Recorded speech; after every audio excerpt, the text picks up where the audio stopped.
In this report, the co-authors explore the best ways out of this crisis. The Building a Better Lebanon authors argue that any reform program should be simple, transparent, and most importantly, managed by credible government of reform. Advocating a combination of measures, they highlight immediate steps needed. The report builds on a series of workshops hosted by the Wilson Center and Atlantic Council with experts from and on Lebanon. Let's look at the larger geographic picture for a moment, please. The international system has interests that justify emergency economic assistance to Lebanon. First, to prevent creation of a failed state. Second, to keep Lebanon from the larger conflicts in the vicinity. Third, to support more than 2 million Palestinian and Syrian refugees. Fourth, to undergird Lebanon's magnificent experiment in cross-ethnic and cross-religious communal life. Finally, to avoid its subjugation to any outside power. There is currently a general international consensus linking serious economic support for Lebanon with major reforms to attain effective governance, root out corruption, maintain capable nonpartisan armed forces, and undertake economic recovery and rebuilding. Longer term, the international community expects Lebanon to conduct elections in the spring of 2022. I will now turn the program over to Ambassador Giampiero Massolo, President of the Italian Institute for International Political Studies, to provide an overview of the European perspective.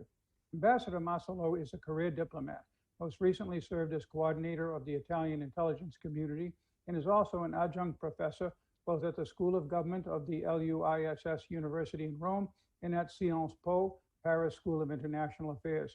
Ambassador Massolo, please. Thank you very much, Ambassador Jeffrey.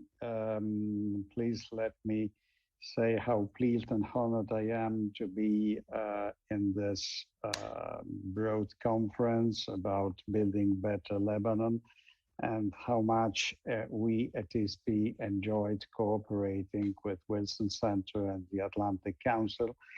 And I also want to greet Ambassador Hale and to thank him for having accepted to be our keynote speaker today. And also thank you very much to our panelists. By the way, 3 of them, Ghayad, Tran, and Merissa, Khurma, are co-authors of the report. So thank you all very much. Of course, Lebanon is a systemic crisis. It is a crisis that has both bilateral and national consequences and national risks, and presents also major risks from the systemic point of view for the region itself. I would even dare to say for the international community as such.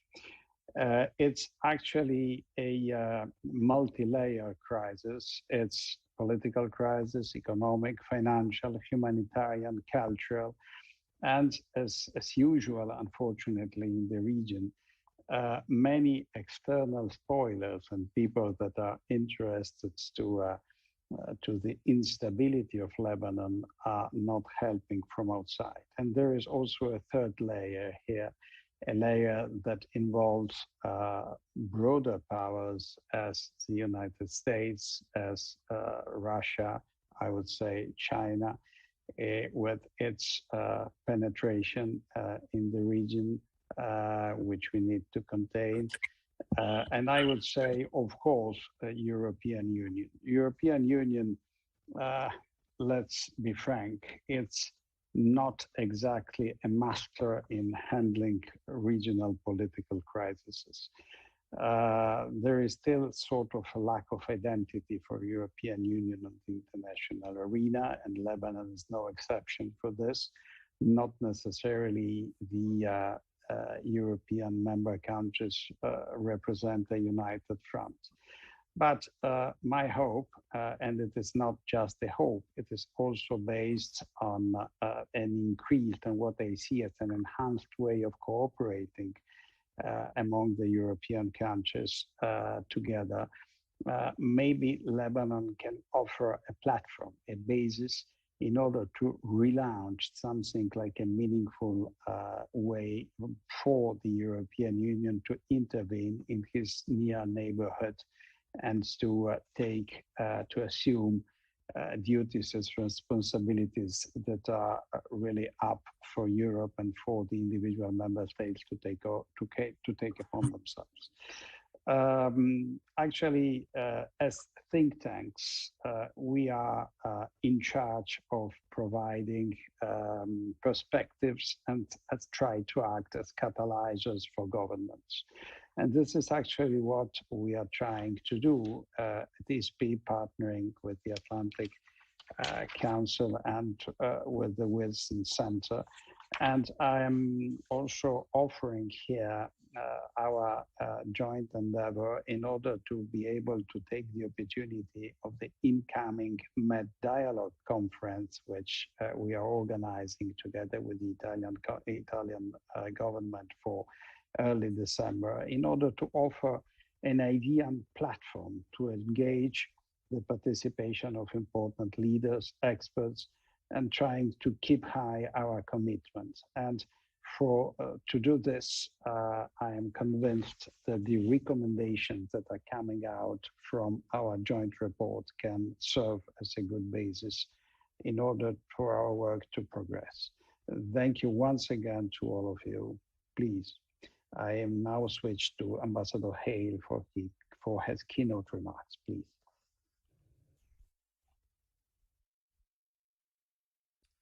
Well, thank you very much. I hope you can all hear me.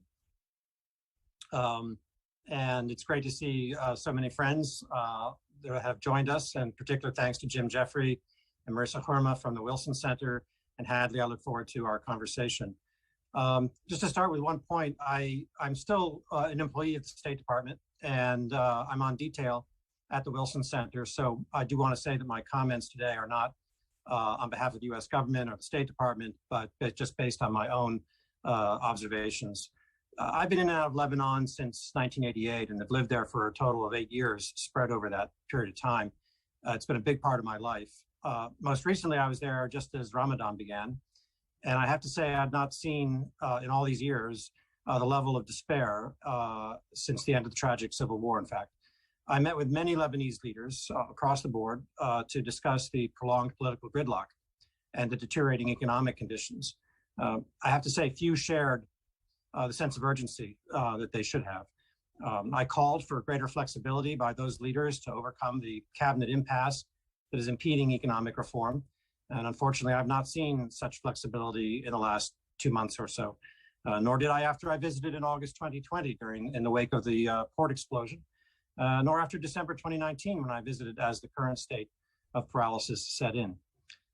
Lebanon is precarious even at the best of times. Its structure of governance makes it hard to get things done by design, so that no community feels dominated.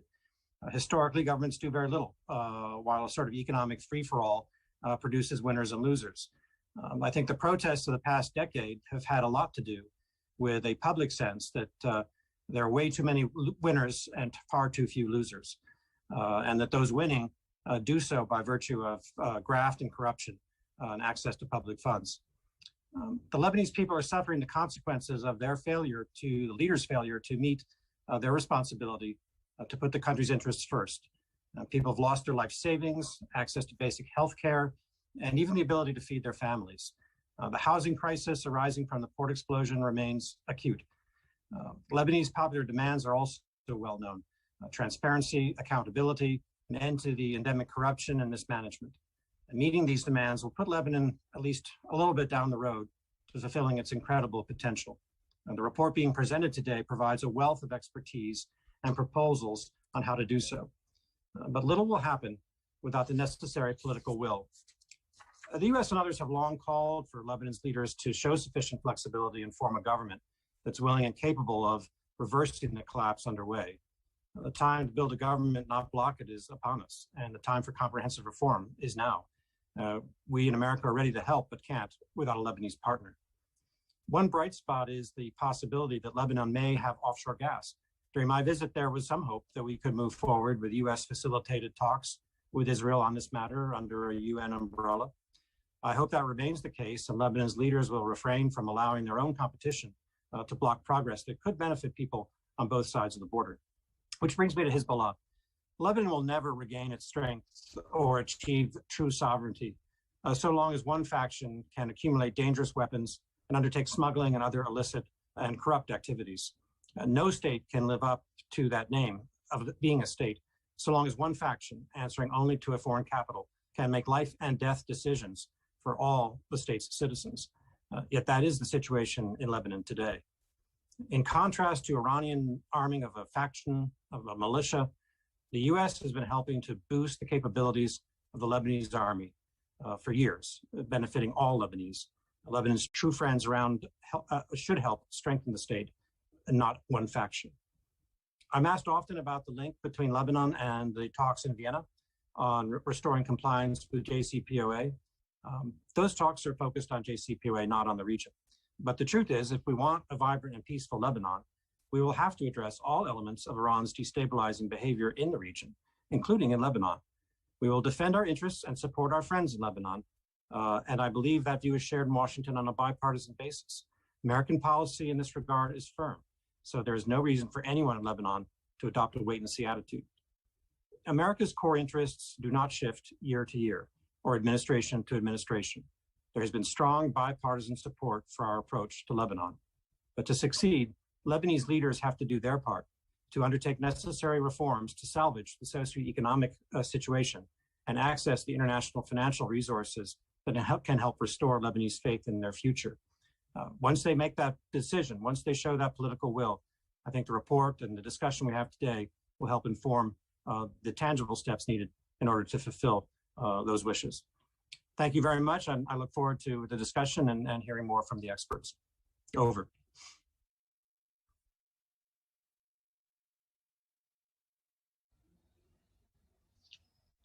Hadley, you're on mute.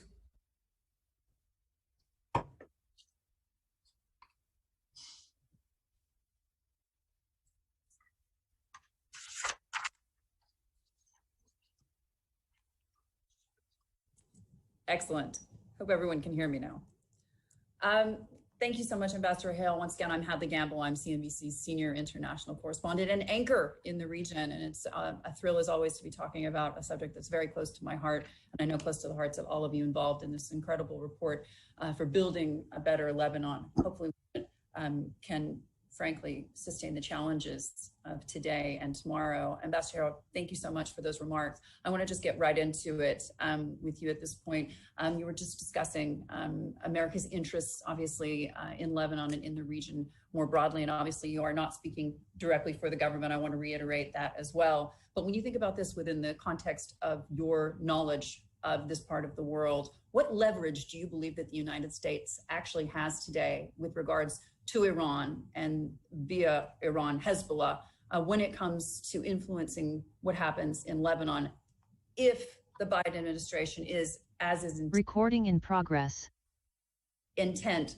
on getting a deal with regards to a new JCPOA? What's the leverage that the United States has at this point? Well, we'll see once a deal is made what the ingredients are that we have to work with. But there are a whole because there's a sense that we're giving it all away if we open up the, if you will, with the central bank, with allowing Iran once again to be part of the international financial system. Well, there are a stack of other sanctions in place that are there because of Iran's behavior in the region and because of their human rights violations, because of their terrorist activity. I don't have the chapter and verse on which sanctions apply to which cases, but Iran will continue to be constrained by those sanctions until they address those concerns of ours. I think we also need to show unity of purpose and show that there's an alliance in the region of those who reject Iranians' behavior and to stand together and call out Iran's actions when they occur. So the reputational issue as well, I think, is important. So those will be the two main tools that we have. And I think it's very important that we continue to speak out and to make sure that no one forgets what Hezbollah and other proxies of Iran are doing. Who do you consider to be the real main partners of the United States in this, other than the EU? Because at this point, when I speak to leaders specifically in the Gulf countries, and I'm talking about the UAE, Qatar, and Saudi Arabia, they have a very, very hands-off approach to what happens in Lebanon. They seem to have given it up as a loss in that sense.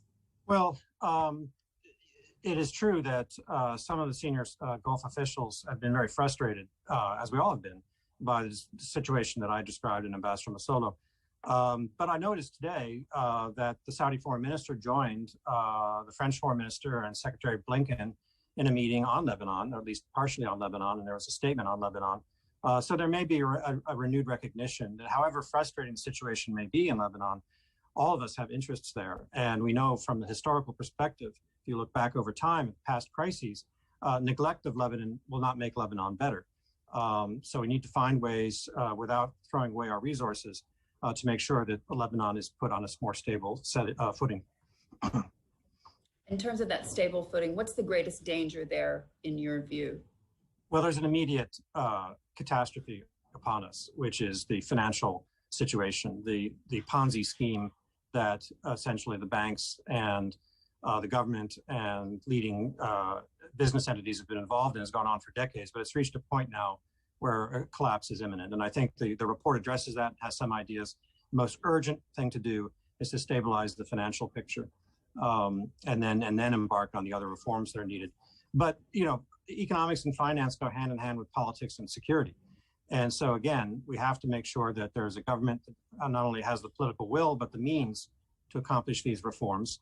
And secondly, that we continue to provide our assistance to the legitimate institution that is meant to defend Lebanon and secure Lebanon, and that's the army, in contrast to Iran's strategy.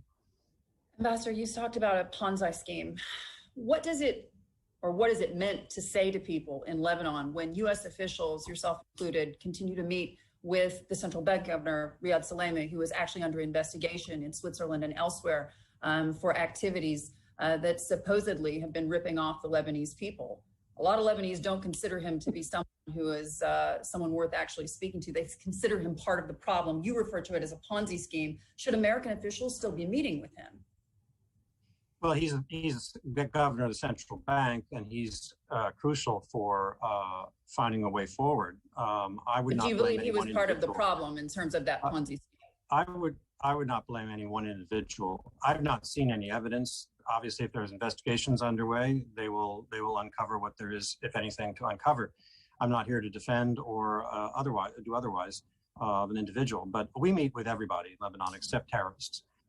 It is a country where if you cut yourself off as a diplomat, foreign government from any of the elements that have say-so in Lebanon, you're doing yourself a disservice. So we'll continue to talk to him and to others to try to make sure that the right things are done to put Lebanon back on a path towards stability. I understand what you're saying, but isn't that a form of financial terrorism to destroy a country's... The decisions were made by governments. And they were operating based on whatever inputs they felt were important at the moment. I remember vividly, I wrote a telegram in 1992.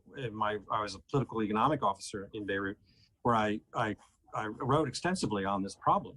And I said, this is going to collapse any moment. Of course, that was 1992, and here we are. It continued for quite a while. There are a lot of people who've been involved over time and bear some responsibility for this situation. That's why it's so acute, as it has taken so long. It has dug so deeply into the institutions.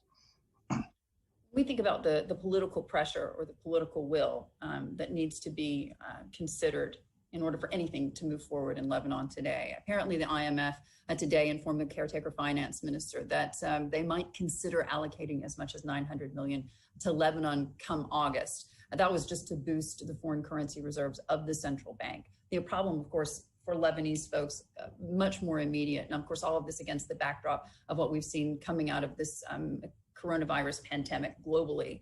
When you think about this with regards to the US government specifically, what can the US government or what can the Lebanese people hope for from the US government specifically in terms of trying to get back on their feet, at least in the short term? Because we can talk about building a better Lebanon as much as we want. The door has to be open, doesn't it? It does, but the key to opening the door is in the hands of Lebanese leaders. They have to demonstrate to us that they have the will and the capacity to take the reforms needed so that any international financing will not be wasted as it has been in the past. So if there's not going to be any international bailout, there will be substantial assistance for a reform program that's going to be painful. And I hope today there's some talk about that, because the Lebanese people have had enough. and particularly people on the lower end of the economic spectrum, lower income people, just are living hand to mouth. And so there has to be found a way to not just impose the tough reforms, but make sure that people can survive. So if we see strategies from the Lebanese that demonstrate that, and again, I'm not speaking for the government anymore, but I was up till 2 months ago, and our lines have always been, you will see generosity from the international financial institutions where the U.S. has a large vote. And meanwhile, we'll also see what we can do independently, particularly on the humanitarian front, to help soften, what will inevitably be some of the pain from the reform. When I would speak to U.S. officials over the last 4 to 8 years, there just wasn't that much appetite, frankly, for Lebanon. And when I would speak to Trump officials, for example, they would tell me if the top 10 things are on the list, Lebanon is 12, 14, or 15 on down. What do you think that the Lebanese can at least count on from the U.S. in the short term? You talked about support of the Lebanese army, but at the same point, right now, they're not able to feed their people. They're not able to pay their people. What can we expect in the short term, do you think, from the U.S. government, even as just a stopgap measure? Yeah, it's true that Lebanon doesn't always rise to the high priority. But again, I've always made the point that don't wait for the crises because then you're dealing with an even worse situation. So we need to tend this situation at all times. And in addition to whatever direct bilateral assistance we provide, which is in the hundreds of millions of dollars annually, we are an advocate for Lebanon with others. And so, for example, we give substantial assistance to the Lebanese army, but we can't pay their salaries. Well, others can. And so we've talked to the EU. Ambassador Msolo can address that. We've talked to the government of France about it. And these are the discussions that Secretary Blinken has been having. It came up in the bilateral meeting with the French foreign minister. It came up at the G7 meeting with the French.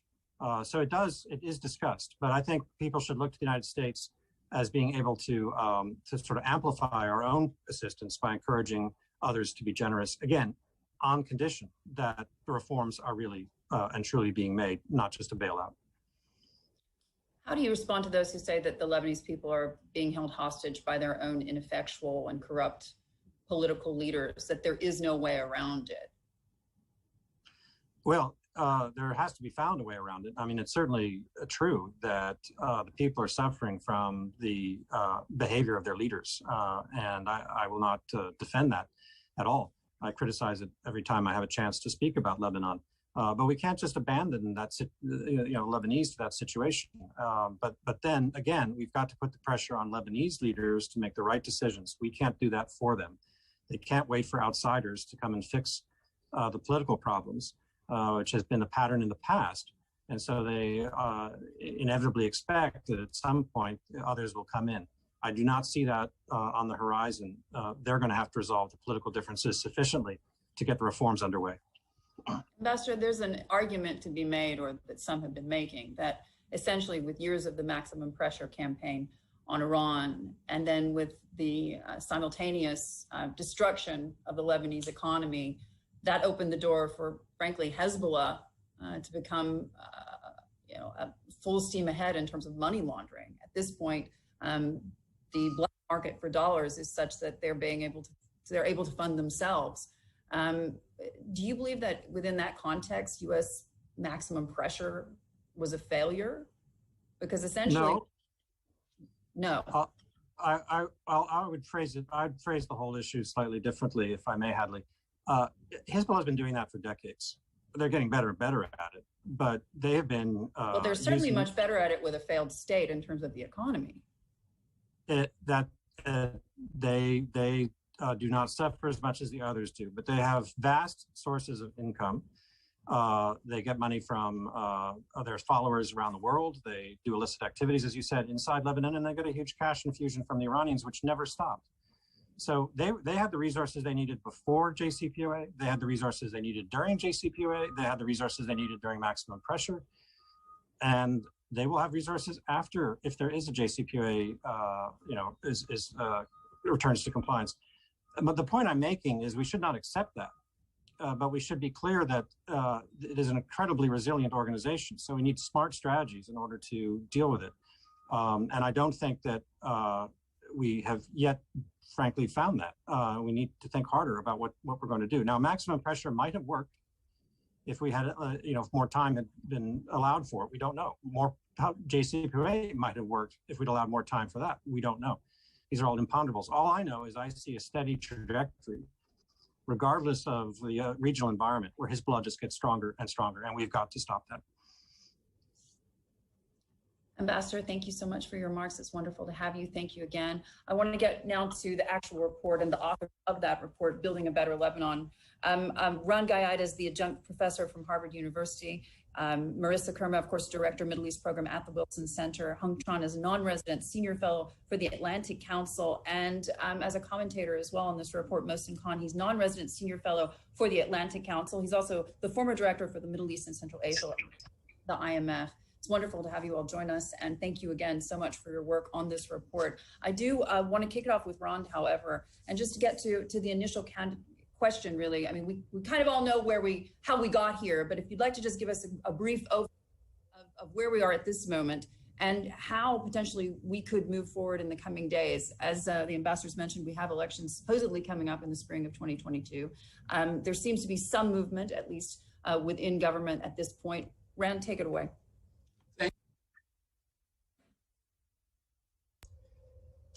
Thank you, Hadley. I think I'm unmuted now. Thank you. And I want to thank the ambassadors for the time they've put into this. Look, I think at this point, everybody has a very good understanding of the reasons why Lebanon ended up here in the first place. This is obviously a crisis that has been in the making for many, many years. I tend to disagree a little bit with Ambassador Hale. I think Riyad Salami is a key part of this crisis. Unfortunately, we're now no longer in an economic crisis. It has turned into a humanitarian crisis.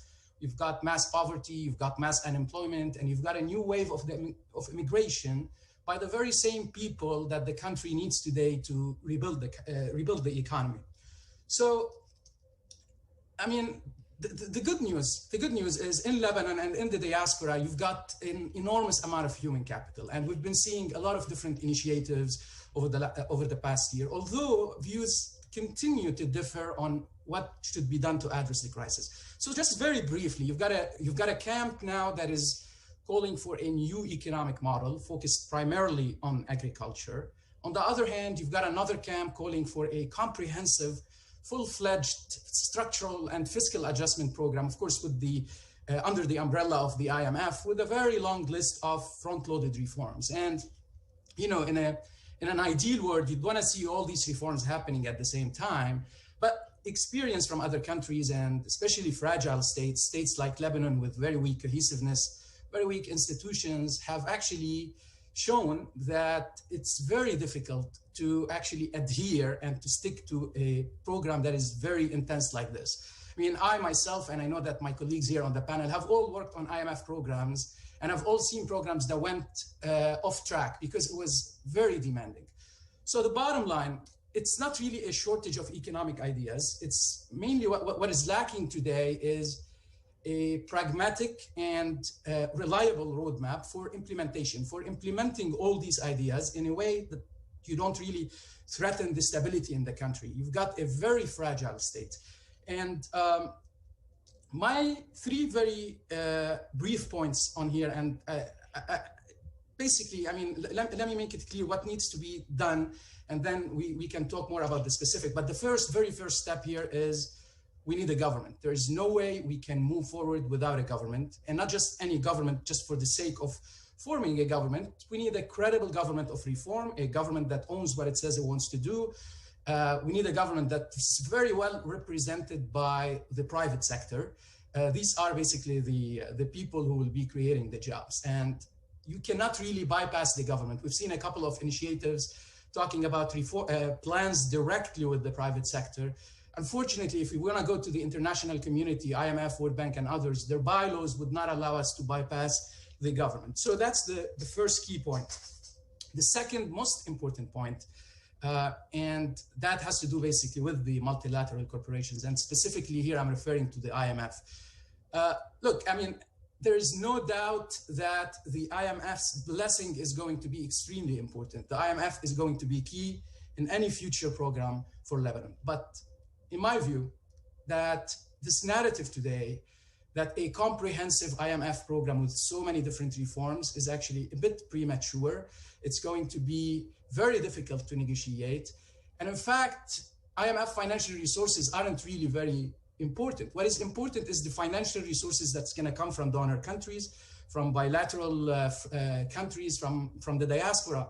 So before we even talk about an IMF program, what Lebanon needs to do is to, first of all, re-engage with the international community. You cannot cut yourself off the world, as Ambassador Hale said. You cannot cut yourself off the world of the Gulf region, of all your friends, and then go ask for an IMF program. And that gets me to my last point, and I'll make it very brief.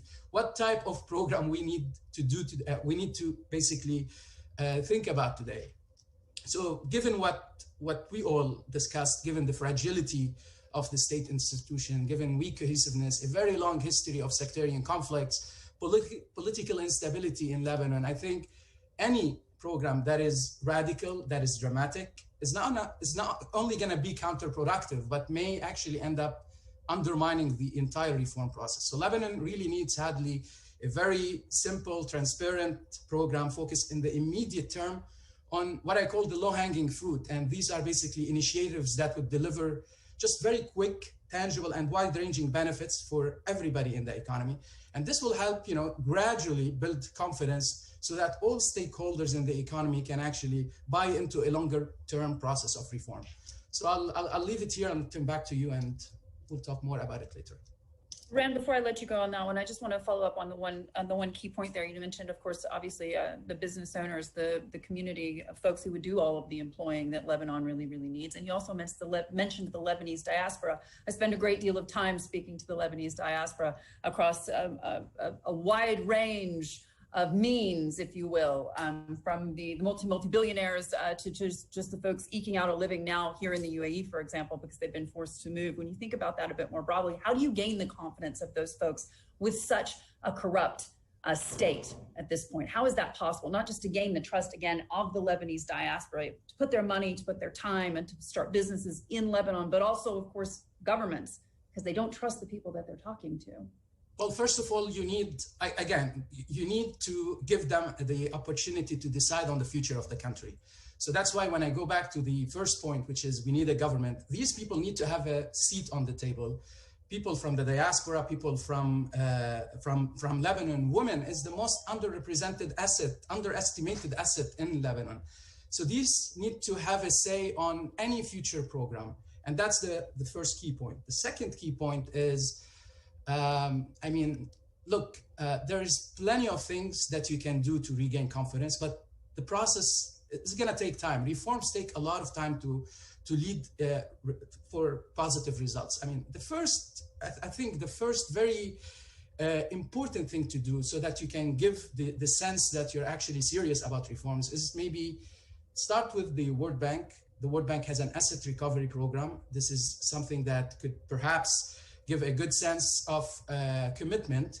Obviously, today, as you know, Hadley, political leaders, they have no appetite for reform. But I mean, anything that would give some hope, an asset recovery program with the World Bank, anything on corruption, a committee that is serious about corruption, publicizing public officials' assets, all these are small steps to a much longer process of reform, and they will help build confidence, but gradually. The point is you cannot really shock the patient to prosperity in one day. Otherwise, the patient is gonna die. You gotta do it step by step, and it's gonna take a lot of years, as Ambassador Jeffrey said at the start of this. I wanna bring in Hung Tran on this as well. When you think about this a little bit more broadly, just even the first step of this building Lebanon, building a better Lebanon, we're talking about stopping that bleeding. And Ran was just saying you can't do it. You can't shock the patient while they're on the operating table. Walk us through the minimum required at this point, in your view, to get Lebanon at least stable in the short term. Well, from the point of view of the financial sector and the collapse of the banking system, several things are needed right away. Number one, a serious audit of the central bank and the banking sector in Lebanon to really ascertain the magnitude of the losses in US dollar denominated loans and bank deposits. Lebanon has the highest ratio of US dollar denominated claims in terms of loans and deposits almost 5 times the GDP of the country, the highest in the world. And since the US dollar inflow has been cut significantly over the past 2 years, there's no way for Lebanon to continue with that model, to import US dollar to fund a necessary import and to sustain and service such a huge amount of US dollar denominated bank loans and deposits. So number one, serious audit. Number two, to realize that the losses to the banking system, both the central bank and the banking system, commercial banks, is significant and tremendous. According to the Lebanese government owns plan for rescue and reconstruction, more than 60 billion US dollar losses sustained by the central bank of Lebanon, including all the losses hidden by financial engineering maneuvers and transactions that the central bank has been put on, and more than $80 billion of losses for the commercial banks. The talk now is to really build in or to get the shareholders and the creditors and the large depositors of the banks to absorb the loss. Yes, that has to be done. But even if you build in all the shareholders and most of the wealth of the large depositors, it may not be sufficient to absorb the scale of losses that I have indicated and to provide fresh capital to recapitalize the banking system to set the basis for a recovery for the Lebanese economy. And number three, therefore, it is clear that Lebanese will need foreign assistance, fresh capital from outside the country, either from friendly countries or from the diaspora to recapitalize the banking system. And therefore, they really need to demonstrate that they are willing, happy, and able to undertake the minimum reform in the banking system to get that support. And my idea in the report is to suggest the formation of a Lebanese financial rehabilitation fund, patterned after the Greek Hellenic Financial Stability Fund, supported by friendly countries, so that it can start the process. And in this, the Lebanese government and Lebanese public should be committed to contribute to this fund, either by selling their state-owned assets or selling some of their gold. Hung, to do anything that you've just discussed, is it possible to do any of that with Riyad Salameh still running the central bank and with Salim Safir now re-elected to be the chairman of the Association of the Banks of Lebanon? Well, again, these two guys running the show, is it possible to do any of the things you're talking about? My argument is not depending on any personalities. My argument is say that the more you delay, the more you avoid doing this necessary minimum reform, the worse the situation will become, and the worse you yourself will find yourself in. So by sheer interest and self-survival, even for those people, they will have to, at some point, accept that they need to do something to get out of this hole. Otherwise, they keep digging and the hole will get deeper, regardless of personalities. Merissa, come in on that one, especially talking about the idea that we've got to stem the bleeding in the short term, not just for the millions of refugees, but we also are talking about over half the population, which is of course women. Yeah, yes. Go ahead, Melissa. Ambassador Jeffrey mentioned that the female labor participation rate has decreased. Can you hear me now? I can hear you. Yes, the women factor is huge. That's where the untapped potential is. Female labor participation stands at 23%, and it's on the decline, unfortunately. And with that factor in particular, there are interventions that can be done through development donors and development programs that are already working in Lebanon through different UN agencies and other international NGOs. So increasing capacity of women, offering mentoring programs, those are all excellent interventions. They should be promoted and strengthened further. But what women are lacking is access to finance. Because even though Lebanese women own 10% of businesses, and that's a little bit higher than the regional average, with the exception of a few GCC countries, it is still very low given the potential that we have and the high education. They're highly educated women. And so access to finance is key. I would also dare ask international aid agencies to ensure that anytime they support a given program, a given development program, that they ensure that that NGO supports women, that they employ women as an equal footing to men, and that they also ensure that at least 50% of their beneficiaries are women. It might be controversial, but that's sometimes the only way you can ensure that women are being included. I think what we've seen with the pandemic effects on the workplace, with work basically being remote for everybody, that will obviously help a lot of women enter the workforce, but also start their businesses online. So those more efforts should probably go into supporting women who want to start their businesses, particularly online, and that's a huge area of a huge opportunity for Lebanese youth as well moving forward. I just want to mention to everybody, depending on where you may be joining us from, at any time during this webcast, you can submit your questions. Either you can submit them via Twitter at Wilson Center MEP, or by email, mep@wilsoncenter.org. And we're going to obviously have the question and answer in just a little while from now. But I want to bring Mohsin Khan in now just to give us his reaction to this report as a whole, and in terms of what we can at least expect in the coming months as the political forces continue to pressure Lebanon. Mohsin? Well, thank you very much. Let me start off by saying that this report is extremely timely. But let me just go step back a minute and say the Lebanese crisis that is not a surprise that it's a crisis. I think Ambassador Hale mentioned that in 1992 it was the crisis then as well. The fact of the matter is, why has it taken so long to actually erupt into this situation that we face now? I've been working on Middle East countries for a long time, and the IMF too.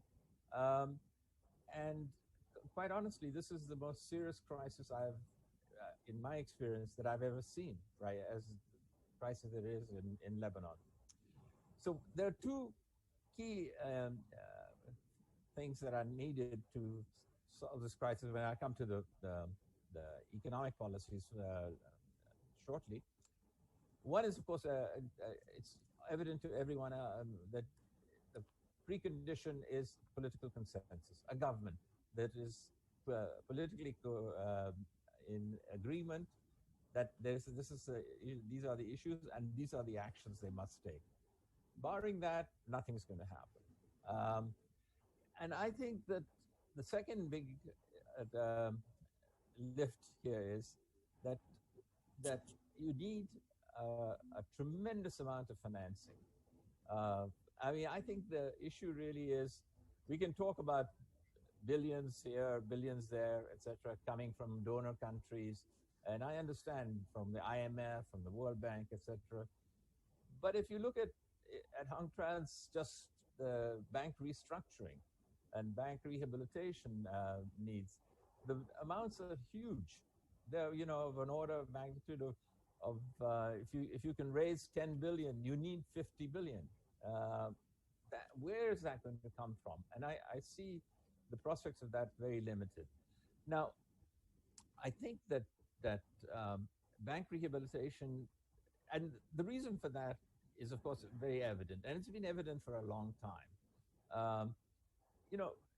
One way to characterize it is that Lebanon is a big bank with a small country attached to it. The banking system is 5 times the size of, over 5 times the size of GDP of Lebanon. So if anything goes wrong in the banking system, and a Ponzi scheme was going on for so long, the country is destroyed. And I think that point, the first thing I would mention is that Tran makes a very good case for why this is needed why the bank rehabilitation is essential. There will be costs of doing that, and the costs will be borne by a lot of people. I don't think you can just simply say that the costs will only be borne by the wealthy. That's not going to happen.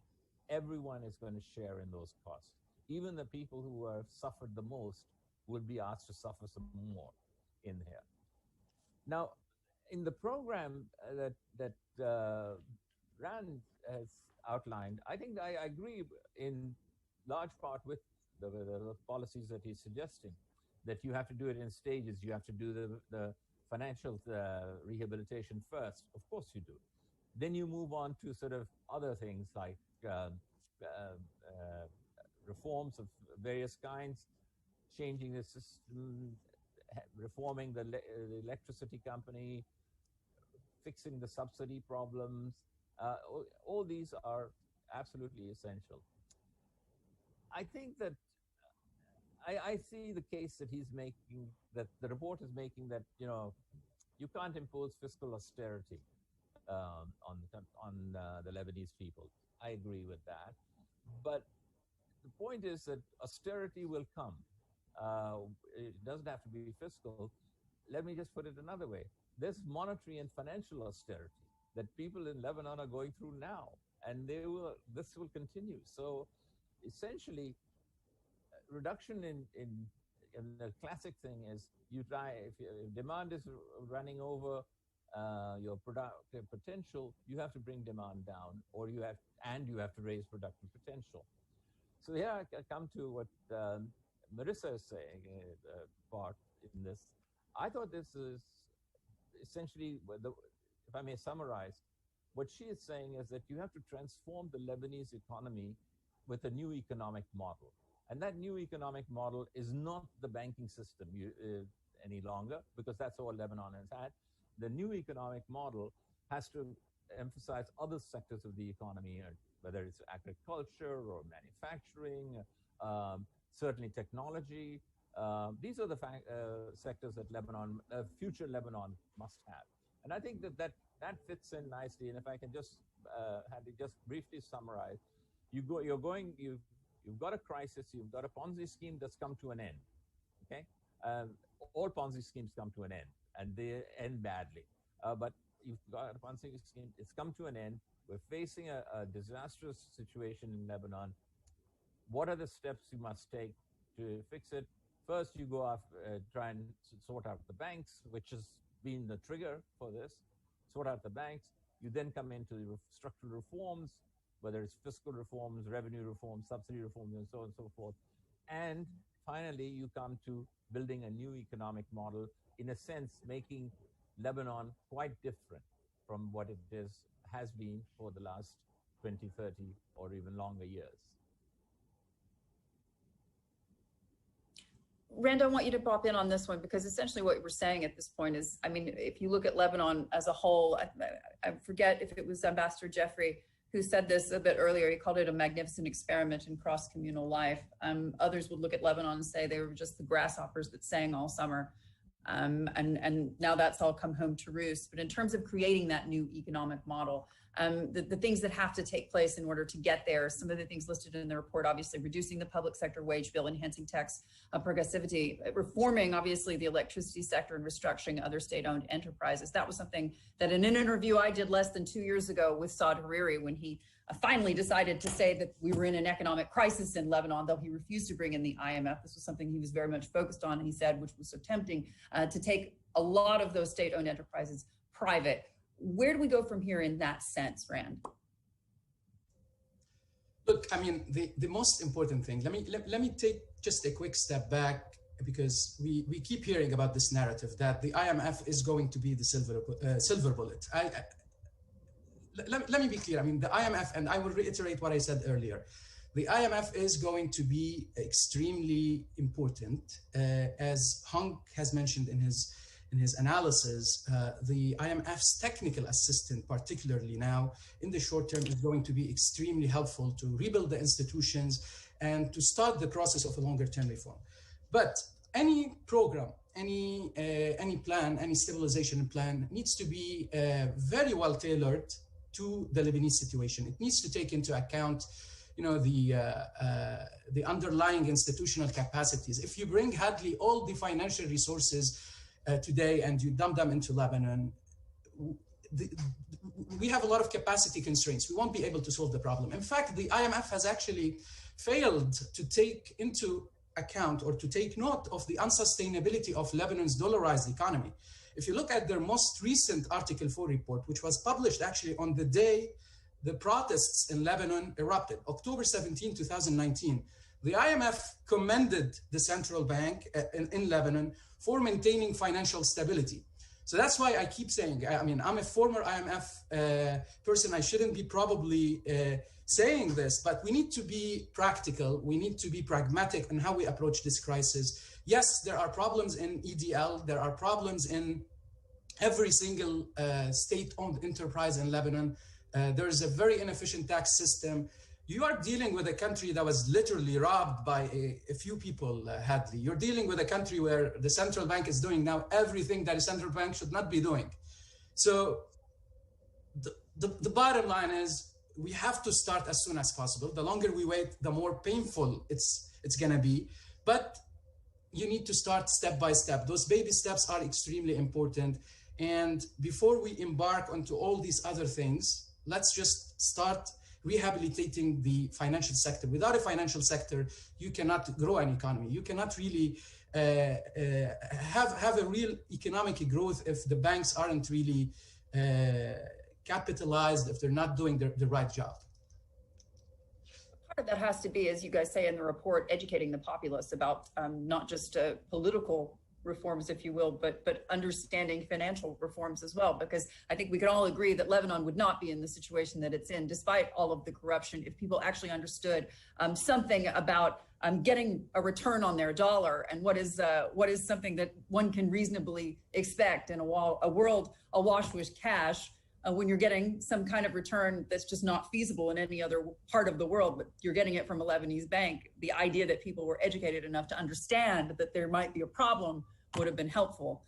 I wanted to just bring Hung Tran in, again on this one, and just in terms of what happens next with cultivating that kind of competency. It seems as if one has a heck of a long way to go in terms of getting there.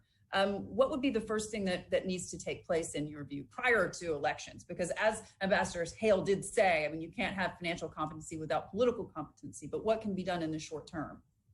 Well, two comments. One is to reiterate the point that we talk about bank restructuring as if it is something technical that can happen aloof from the day-to-day life of the people. No, the opposite is true. If you restructure the banking system in Lebanon, that will inflict huge losses in savings and wealth of most of the population in the country. Not only the shareholders of the banks or the large depositor of the banks, but everyone. And basically, such loss of wealth will depress economic activities for years to come. That will make any recovery even more difficult to achieve, but there's no way to escape that. So be aware that bank restructuring is a very painful and very negative experience for the economy, number one. Number two, what I suggest is to form this Lebanese Financial Rehabilitation Fund. And the fund should be organized, managed, and structured by international donor countries under their supervision through a board of supervisors. And the staff should be recruited based on merits and capabilities. And as we have said, there's a large diaspora of Lebanese overseas. Many of them are financial experts or banking experts. They can be recruited and staff this fund. And the fund will have the task of really overhauling the whole banking system in the country, auditing the banks, including the central banks, and resolve the banks, merge weak banks to reduce the number of banks registered with the central bank, around 142 banks down to, let's say, 10 or 12 viable banks. And they will have to do all of that and inject money either through equity or loans to serve as a catalyst for other potential investors inside and outside of the country, including in the diaspora, to come in and recapitalize the banking system. And that is the very minimum that they can do so that they can begin to get a banking system or banking entities that can support economic activities.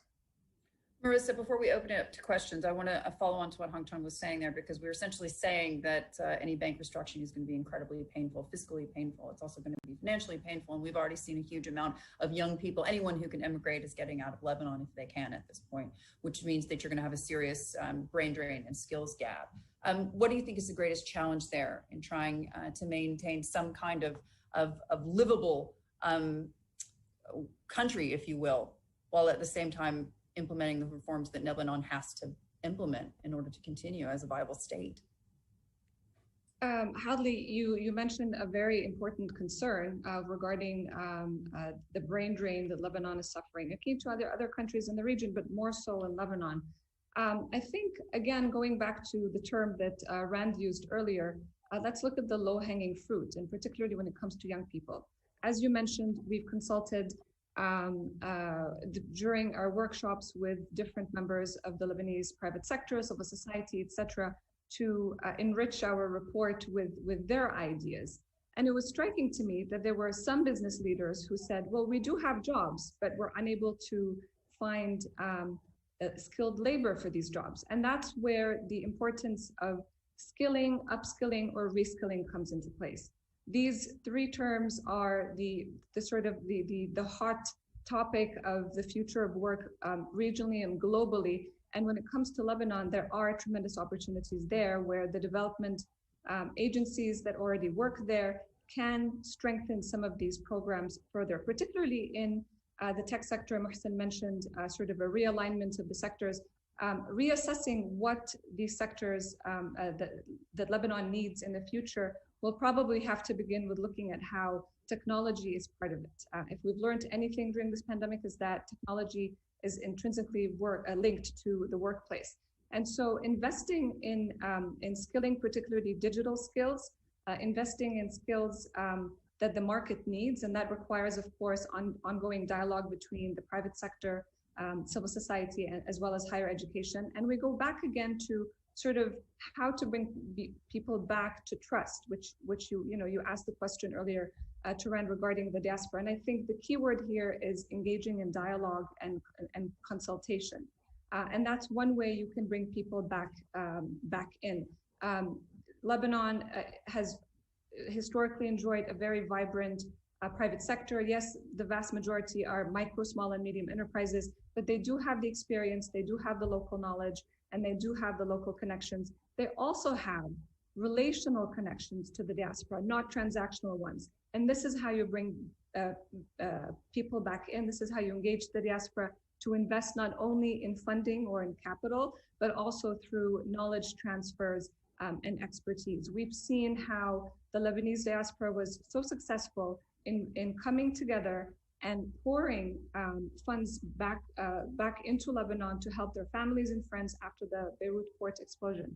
This is an important experience that we should learn from and capitalize on the networks that have already been formed in this regard. So that's where I think the low-hanging fruit is. It's to already work on existing programs, strengthen them, bring in more funding. And in the report, one of the recommendations or suggestions that we bring forward is basically a Lebanon incubator investment fund that, again, could be funded by donor countries, including the US and France and Germany, other EU countries as well, but also regional partners and allies of the Lebanese people. And of course, the diaspora, once again, they are key to unlocking the potential of people in Lebanon, and particularly with regards to youth, women, and other marginalized groups. I love that point about the incubator investment fund. It's something that we've spoken so often to on and off the record with folks in the Lebanese diaspora, as you mentioned, who have lost trust, obviously, in the state and the state apparatus, but are very, very willing to help when approached the right way and feeling as if they actually have a voice and a say in how their money and expertise is put to work. But I want to get to our questions now. I want to go first to our expert workshop participants. Faraz Maqsad has a question. If you could just unmute Faraz, take it away. Hadley, good to be with you this morning. Good to be with many friends and colleagues, particularly those at the Wilson Center. I think there's a general consensus from the speakers this morning that all things have to begin with the formation of a capable government that can engage with the IMF and other international donors. Of course, the crux of the matter here is how do you get to unlocking the politics of a place like Lebanon that is not just a country whose people are striving for independence and sovereignty, but the fact that Lebanon also happens to be an arena for regional and international competition. So my question here is primarily directed to Ambassador Hale, but also anybody from the panel that would like to chime in. We know that Lebanon, it needed rebooting after the war of 15 years that ended in 1990, and that came in the form of a regional and international understanding named the Ta'if Accords. It needed another reboot in 2008 with the Doha Accords. Are we in a place today where Lebanon needs that kind of regional and international involvement? Obviously, a lot of us, Merissa mentioned the diaspora, a lot of us in the diaspora are pinning our hopes first and foremost on the Lebanese people, civil society, those who are taking to the street on a daily basis. That continues to be so. But the dose of realism also stipulates that we need to look at the regional environment in which Lebanon exists today. So my question really is, and I agree with Ambassador Hale that the talks today in Vienna are squarely focused on the nuclear, but the Biden administration has made it clear that they hope to engage to have follow-on talks with the Iranians about other issues, including ballistic missiles and the regional situation. Does Lebanon today need that kind of regional understanding, whether we like it or hate it, that would have to include the Iranians, the way that the Ta'if Accords require the participation of the Assad regime? And if that is the case, how up on the priority list is Lebanon for the Biden administration? Thank you. Ambassador, you want to jump in? Yeah, sure. Thank you. I agree that the regional dimension is so influential on developments in Lebanon, partly because the Lebanese factions themselves draw or think they draw strength from their alliances with different actors in the region or even the United States. In my comments at the beginning, I tried to dispel any conception that there would be some grand deal politically that will be a foundation for the necessary stability for Lebanon and the economic reforms. I don't see it in the cards. I could be wrong, but I don't see any parties willing to step in to that degree to really sort things out. So that's why I said, don't wait. The Lebanese should not expect external salvation at the political level. I do not believe that U.S.-Iranian relations will create an environment in which the Iranians will feel that they can somehow ease up in their pressure and using Hezbollah as a pressure point in the region and on Israel. That's not going to change. And until that changes, we're not going to be doing any favors for the Iranians either, to the contrary. So I would not put my hopes in that direction. I would work now on what is needed to form a government that's good enough and has the capacity to undertake these reforms. And then you'll have the international financial support. And I agree with the different comments about the limitations to that, but that's a necessary ingredient to getting started. Over to you.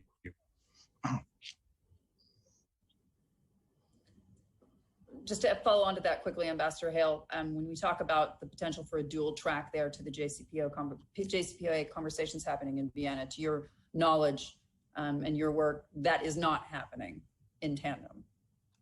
No, I'm pretty certain that's the case. There is a recognition that the regional issues are going to have to be addressed, but I don't believe that's been raised directly with the Iranians. We are going to have to see a strategy, though, that supports our friends and allies against Iranian pressure. Back to you. I want to bring in our next question. This one is also from our expert workshop participants, Dr. Joseph Jabili. Yes, hello. This is a question for also Ambassador Hale. Hi, David. So while it's understandable that the U.S., France, and other friends of Lebanon are still pressuring the current decision makers in the country to do the proper reforms and to implement what's been demanded by the people and the international community, but how can you expect from those who ruined the country, the so-called now mafia militia clique, to fix those problems, the problem they created at the same time when they lost the confidence of the people, the diaspora, and even quite honestly, many also official abroad? And shouldn't we be more focused on instigating the change, focusing on elections on time, but maybe as soon as possible, engaging, empowering those who want the change, whether established opposition party or new groups? That's the question. Thank you. Thank you, Joe. Great to hear from you. Yes, there's much truth in what you say. It's not in my power, or I believe anyone, single person or government's power, to bring about the kind of sweeping political change that you're describing.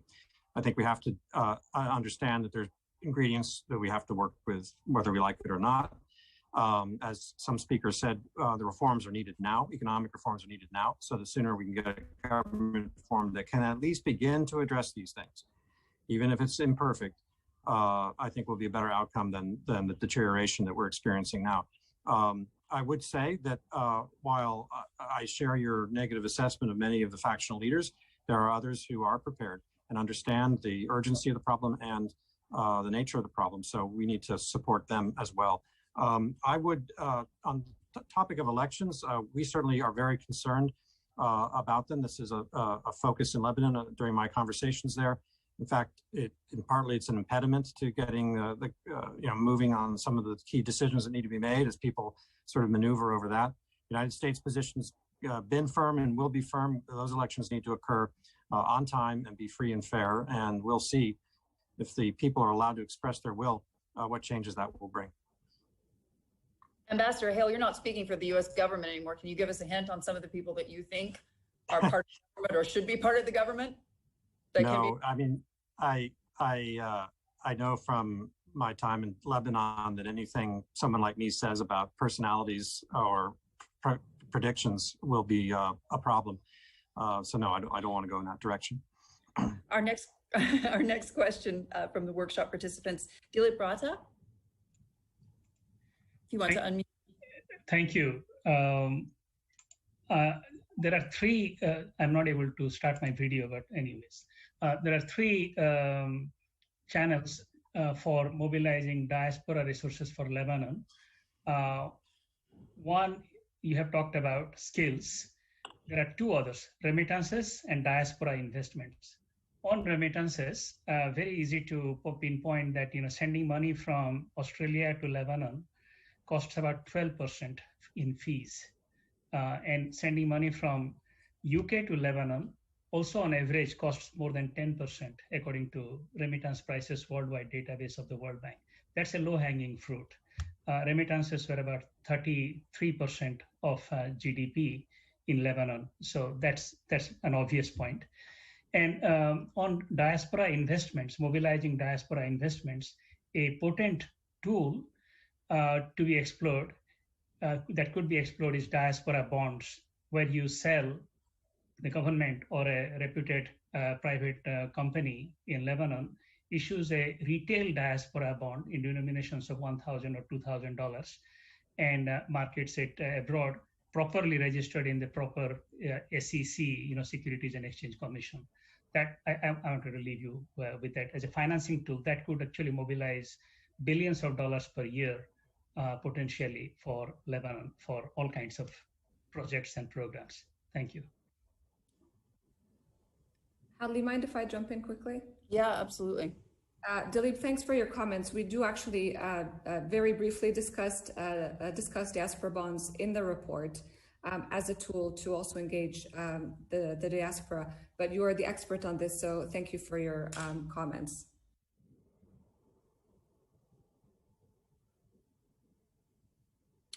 Our next question is coming from Samir Saleme. Samir? Yes, thank you, Hadley. So good morning, everyone. Ambassador Hale said when he was here a few months ago, he was surprised how grim the situation is or was. I would say now, 60 days later, those days will look back as being literally giddy. Things have gotten far, far worse in the last 60 days than they were 60 days ago. And as we sit around and talk, Rome is burning, or in this case, Lebanon is. And the only one that's going to win out of this thing is the only organization in Lebanon that has the organization and the wherewithal to stand firm, and we know who that is. So all that's going to lead us to a failed state very quickly, and that's not good for our neighbors to the south or to anybody in Lebanon. And everybody who can get out of Dodge, so to speak, is getting out. And when we look back at this few years from now, I think this immigration that's happening now, this brain drain that's happening, is probably the worst that's going to have the worst effect on this country. The financial situation is bad, as we know, but fixing Lebanon, speaking as a businessman, is not that complicated. This is a very small country. We don't need that much money in the scheme of things. So money we can get, financing we can get one way or another. The situation is, how can we get the people against the current situation, the people who went down to the street on 17 October 2019, to unite. The issue here right now is nobody knows what is required to get this government that everybody's looking for. And my question, I guess, is to Rand, is what can the international community here do to help guide us? We were talking about Riyad Salemi earlier, no relation to me, by the way, just to be clear. Most people in Lebanon still think he's in place because the US government wants him to be in place because they support him. Nobody understands the situation. Nobody understands what does the international community want so that we can unite behind it. And when we go into the elections, hopefully we have elections next year, we actually have a chance to put in a few people in parliament, because as we are right now, we're going to fail again because we're not united. So what can the international community do to help us unite and prepare for the elections next year? And what can we do in the meantime as literally the country is disintegrating around us? Thank you. Ambassador Hale, do you want to jump in there? Because it kind of follows on to what I was asking you earlier about the fact that most Lebanese see the US meeting with someone like a Riyad Salemi as an endorsement of him and his policies. Sure, although I thought the question was directed at Rand, but it's not the United States' place to comment on the qualifications of different Lebanese officials. This is from the Lebanese system to work out. All I said was that it is a common practice of American diplomats, particularly in a place as complicated as Lebanon, to have contacts with everybody. And Riyad Salami is in a key position in influencing a resolution of this problem. So I think it would be not particularly effective to neglect that relationship. But it's up to the Lebanese on what they're going to do in terms of these positions and so forth. But maybe Rand wanted to talk about it as well. Yeah, Rand, how do we get there? Let me just say a few things. I want to first echo what Ambassador Hale just said. I mean, there is no tool, there is no event, there is no financial engineering or any change in regional powers that would help Lebanon if the Lebanese do not help themselves. That's number one. I mean, before we talk about the international community, they need to unite and they need to decide on how they want to move forward in the next couple of years. Two things I would say about the international community. There is today a loan from the World Bank, I think $280 million, which is supposedly going to be dispersed to help the most vulnerable groups in society. I think the World Bank needs to do way more than that. Let's not forget, Hadley, that in 2011, I mean, starting 2011, Lebanon welcomed and integrated more than 1 million refugees from Syria. And I think this is in the words of the World Bank director from a couple of days ago. I mean, I don't think the world has responded back to this generosity in the right way. And there needs to be much more that the World Bank and other institutions that they need to do. There is an idea, and I know you've been talking about it, Hadley, for a couple of days now, which is, using sanctions as a pressure point. I personally think there is a big question mark on how effective sanctions could be. I mean, we have a natural experiment today in Lebanon. One of the former ministers has been sanctioned, Gibran Bassil, and I cannot really see, besides the personal, the impact on the person himself, I do not really see much impact on the population. How would this help the population? I think we need to go beyond just sanctions on these corrupt people. We need to figure out a more comprehensive Marshall Plan to help the population in a way, because we're talking about at least now 50% of the population are in poverty. Merissa, if you want to pop in on that one as well, because when we talk about sanctions, I believe the ones that you're referring to around Gibran Bassil especially was just quoted as saying in one of the Lebanese publications, he was just quoted as saying that he hasn't been approached by the US government and hasn't been told what exactly he's been sanctioned for, and those sanctions haven't begun to bite in any real way, but that's up for debate. But in terms of creating that trust and creating a situation where there would be a government that would not only be viable, but one that the international community and NGOs and the IMF and the World Bank could actually trust to work with. How do we get there? That's the million-dollar question, but it's hard to answer it fully. But I think it starts with ensuring that any dialogue should include members of civil society, of the private sector, and those activists who are also protesting, demanding change. Without that consultative process, and that perhaps is one way.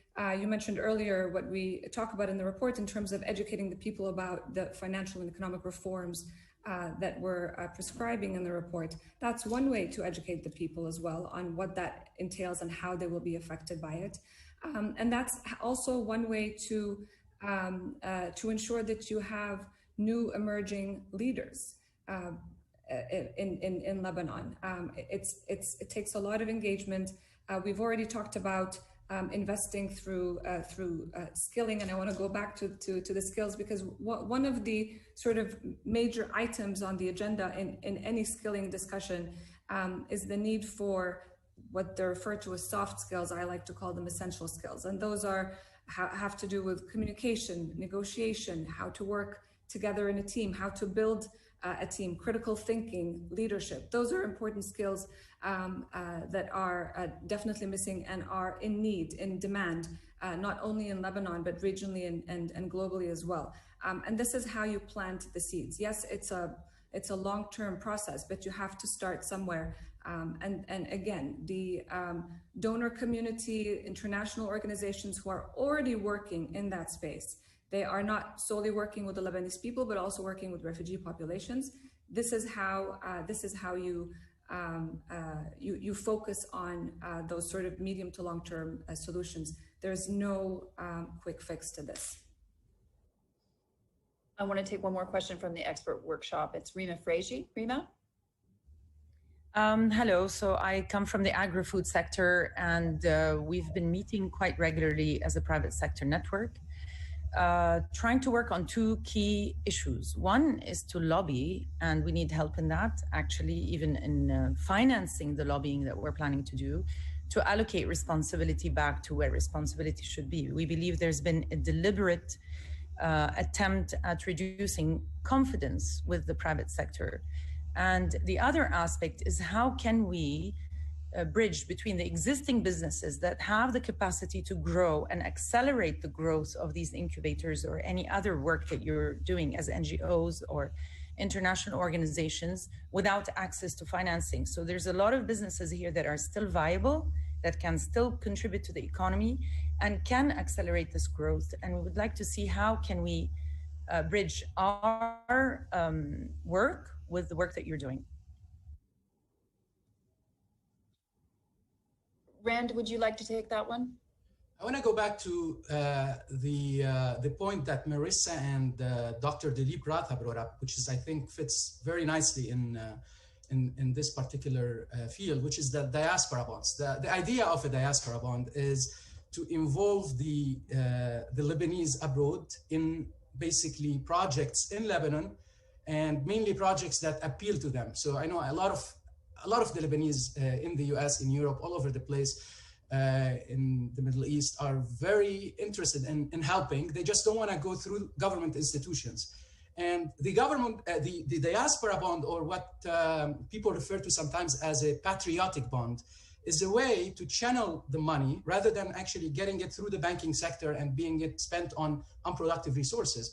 It's a way to channel the money to these projects that are really important and appealing for us outside healthcare, agriculture, development. And, you know, without really getting into the technicalities of it, it's a win-win scenario. I mean, on one side, it would be structured in a way that would provide the Lebanese abroad with a much higher return on how much they would get if they leave their money in a US bank account, for example. At the same way, it would provide the Lebanese in Lebanon, the private sector and institutions in general, with a cheaper way to basically source financing. It would be much more cheaper. It would be structured in a way that would make it much more cheaper to raise funds rather than going on the international markets. I think the diaspora bond is an excellent idea. It's been implemented in many different countries in the region as well, and it was very successful in raising a lot of funds. I think we should take this seriously, and we've been talking about it for quite some time now. Hadley, can I add a comment here? Yes, please. Yes, I just want to bring to your attention that a revitalized and viable banking system is a very important source of financing for small and medium-sized enterprises. And that is the case for every other countries, even in the US. So I think that restructuring the banks can serve the purpose of making financing available to more participants in Lebanon. I want to take it now to the first question from the actual audience, beyond our workshop of participants. This question concerns the energy sector. It's one of those big ones that we talk about on CNBC on a regular basis. Essentially this question, the electricity sector is at the heart of the economic and fiscal crisis, accountable for about 40% of the public debt. Lebanon has been suffering from a chronic electricity shortage for almost 3 decades. The question, shouldn't reforming the energy sector be the priority to recover the country? And what should be the key factors in reforming that sector? Rand or Hung, which one would you like to take a stab at this one first, if you would? Let me say in less than a minute, it's a priority, but it's not the immediate priority, just because you don't want to overwhelm the institutions and the country. It's a country that is flat on its back right now. And there's so many things that are considered priorities. I mean, the tax system is a priority. The banking sector is a priority. Every state institution, the customs, controlling the border is a priority. A new monetary policy regime is a priority. But I think, in my view, and I think Hung would agree, and that's his expertise, the most urgent thing right now is to get the banking sector in place. And then we can embark onto EDL and other things. Absolutely, there's a huge drain on the budget that came from EDL. I think the World Bank estimated it in around like $43 billion. It is an important reform, but I would say let's wait until we first deal with the bleeding. Hung, do you want to address this as well? Sorry. No, I agree with you completely. Thank you. And then our second audience question concerns the justice system. The justice system in Lebanon is on paper that of a republic, but in practice, selective enforcement happens across all judicial rulings. Can Lebanon realistically achieve economic stability without a credible and accountable judicial system? And I would go out on a limb and say the answer to that one's probably no. But guys, if you want to take a stab at this one in terms of the judicial accountability at this point.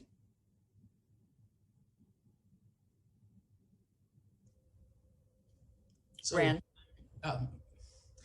Okay, I would say it's a very important thing. I mean, this is part of the building confidence process.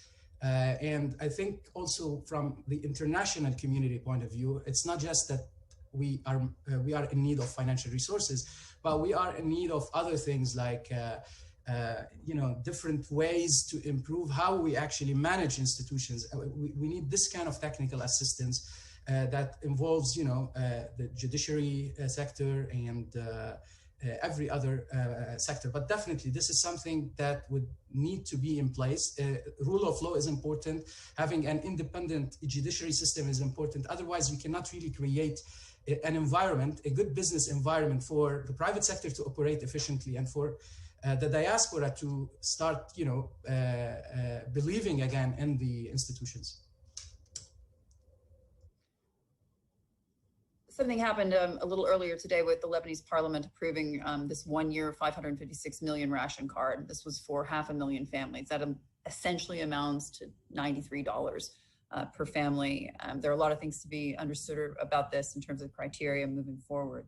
But stopgap measures like this one obviously are just not going to be enough to stem the bleeding. And as the panelists have said multiple times, to fix the situation in Lebanon, it's going to hurt, and it's going to hurt for quite a while.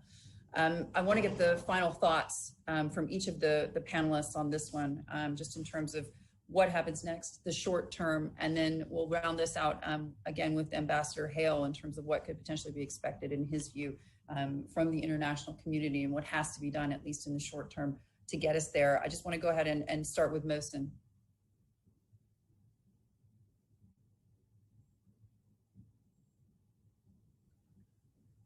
I think basically the stages laid out in the report are, I agree with them. And I think the first thing to do is to look at the financial sector and see what you can fix there. I'm not sure that you can do all that the report is saying, but that's the start. I'll just say one other thing in closing, to avoid getting carried away. Diaspora bonds are in principle a good thing, but diaspora bonds are very much like Eurobonds, because basically they are an obligation of the government of Lebanon, and therefore they're like Eurobonds. So I don't see the market for diaspora bonds, whether it ran, like you call them, patriotic bonds, etc. Diaspora bonds have been used by countries that are stable, essentially, and need resources. It's not countries that have been basically over borrowing in Eurobonds and then come along and say, okay, we'll call it by another name. I'll end there. Merissa.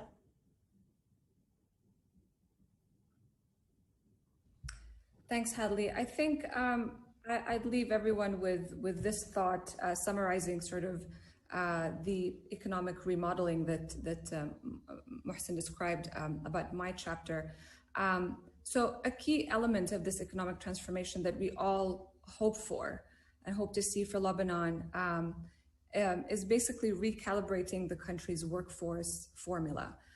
So on the supply side, emphasizing skills, particularly with youth and women and the marginalized, but also on the demand side, access to finance and facilitating access to markets. And one way we can do that is through a one-stop shop for SMEs, and sort of work through existing frameworks that exist. And I'm gonna leave you with one example. The FTA with the EU is underutilized. This came up in our discussions.